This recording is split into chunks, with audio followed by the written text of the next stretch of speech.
അരുവിക്കരയിൽ super താരത്തെ പ്രതീക്ഷിച്ച് കാത്തിരുന്നവരെ നനച്ച് ഉഗ്രനൊരു മഴ. സുരേഷ് ഗോപിയുടെ ആക്ഷൻ സിനിമകളിലെ ഡയലോഗുകളെ വെല്ലുന്ന ഇടിവെട്ട് പ്രസംഗവുമായി ശോഭാ സുരേന്ദ്രൻ വേദി തകർക്കുന്നു.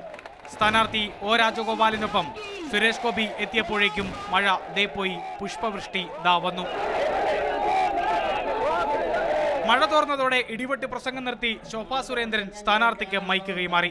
പതിവ് വോട്ടഭ്യർത്ഥനയ്ക്ക് പിന്നാലെ സ്ഥാനാർത്ഥി മൈക്ക് സുരേഷ് ഗോപിക്ക് നീട്ടി. വിമർശിക്കുന്നില്ലെന്ന് പറഞ്ഞെങ്കിലും അത്യാവശ്യം പഞ്ചുള്ള ഡയലോഗുകൾ സർക്കാരിനും പ്രതിപക്ഷത്തിനും നേർക്ക് എറിഞ്ഞു. സ്വപ്നം കാണാനും ആ സ്വപ്നം ഒരുപക്ഷെ സ്വപ്നമായി തന്നെ ഒടുങ്ങാനും വേണ്ടി വിധിക്കപ്പെട്ട ഒരു ജനസമൂഹത്തിന് ഒരു നിശ്ചയദാർഢ്യം വേണ്ടേ? ചർച്ചയുടെ പേരിൽ TV ചാനലുകളിൽ വിമർശനത്തിന്റെ പേരിൽ കണ്ടിട്ടുള്ളതിൽ എല്ലാ പ്രതിപക്ഷ കക്ഷികളും ഒച്ചയെടുക്കുമ്പോൾ വളരെ ധാർഷ്ട്യത്തോടെയുള്ള ഭരണപക്ഷത്തിന്റെ മറുപടികൾ, അതിനുള്ള ചുട്ട അടിയായിരിക്കണം ഈ തെരഞ്ഞെടുപ്പില് വിജയിക്കുന്ന സ്ഥാനാർത്ഥിയുടെ ആ വിജയഘനം എന്ന് പറയുന്നത്. എല്ലാ വേദികളിലും കഥ ഇതുതന്നെ. വെള്ളനാട്ടും പൂവച്ചലിലും മറ്റു കേന്ദ്രങ്ങളിലും നിറഞ്ഞ സദസ്സിൽ പ്രദർശനം തുടരുകയാണ്.